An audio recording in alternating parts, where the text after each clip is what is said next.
தேவனுக்கு முன்பாக நியாயம் எதுவோ அதை நாம் தேர்ந்தெடுப்போமாக.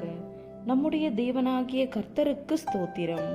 அப்போஸ்தலர் நடபடிகள் 11ஆம் அதிகாரம்.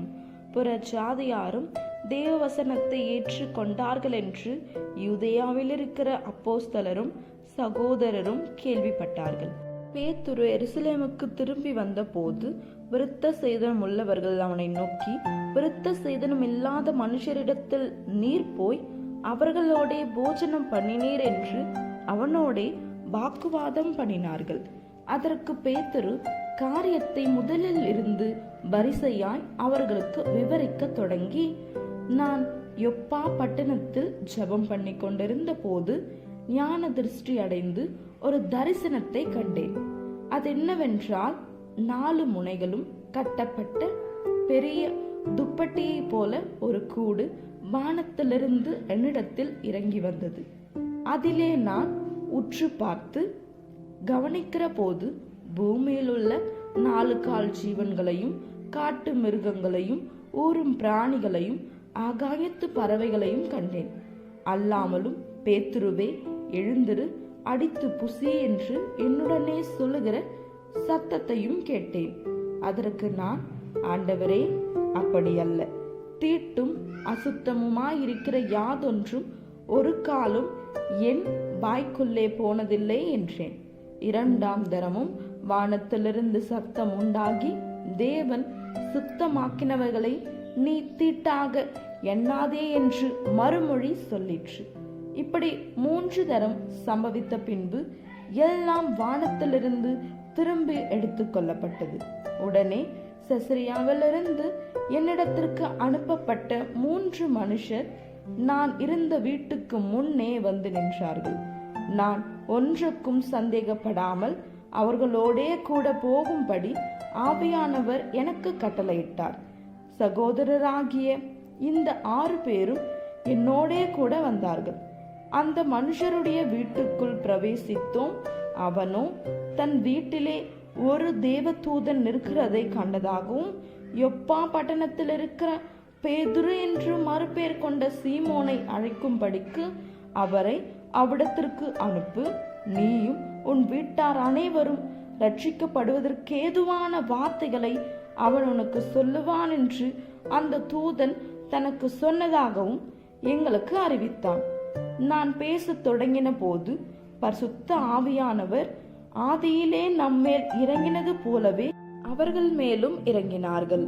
யோவான் ஜலத்தினாலே ஞானஸ்தானம் கொடுத்தான், நீங்களோ பரிசுத்த ஆவியினாலே ஞானஸ்தானம் பெறுவீர்கள் என்று கர்த்தர் சொன்ன வார்த்தையை அப்பொழுது நினைவு கூர்ந்தேன். ஆதலால் கர்த்தராகிய இயேசு கிறிஸ்துவை விசுவாசித்திருக்கிற நமக்கு தேவன் வரத்தை அனுகிரகம் பண்ணினது போல அவர்களுக்கும் அந்த வரத்தையே அனுகிரகம் பண்ணியிருக்கும் போது தேவனை தடுக்கிறதற்கு நான் எம்மாத்திரம் என்றான்.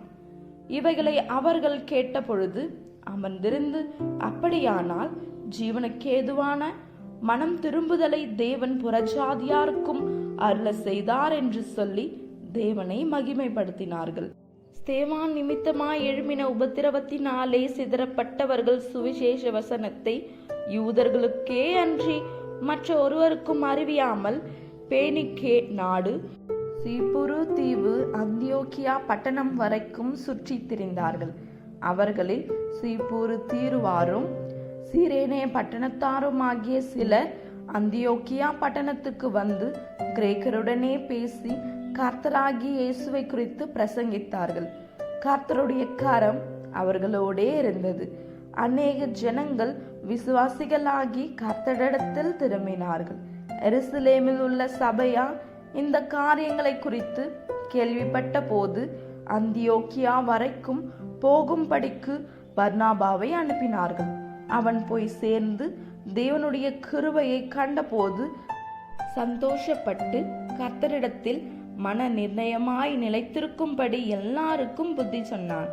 அவன் நல்லவனும் பரிசுத்த ஆவியினாலும் விசுவாசத்தினாலும் நிறைந்தவனுமாயிருந்தான்.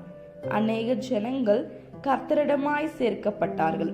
பின்பு பர்னபா சவுலை தேடும்படி தர்சுவுக்கு புறப்பட்டு போய் அவனை கண்டு அந்தியோக்கியாவுக்கு அழைத்து கொண்டு வந்தான். அவர்கள் 1 வருஷ காலமாய் சபையோடே கூடியிருந்து அநேக ஜனங்களுக்கு உபதேசம் பண்ணினார்கள்.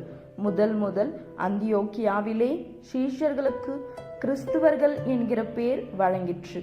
அந்நாட்களிலே எருசலேமிலிருந்து சில தீர்க்கதரிசிகள் அந்தியோக்கியாவுக்கு வந்தார்கள்.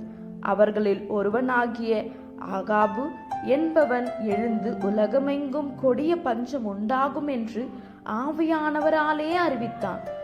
அது அப்படியே கிலவுத்தீவு ராயனுடைய நாட்களிலே உண்டாயிற்று. அப்பொழுது சீஷரில் அவரவர் தங்கள் திராணிக்கு தக்கதாக யூதேயாவில் குடியிருக்கிற சகோதரருக்கு உதவியாக பணம் சேகரித்து அனுப்ப வேண்டும் என்று தீர்மானம் பண்ணினார்கள். அப்படியே அவர்கள் சேகரித்து பர்னபா, சவுல் என்பவர்களுடைய கையிலே கொடுத்து மூப்பரிடத்திற்கு அனுப்பினார்கள். ஆமென்.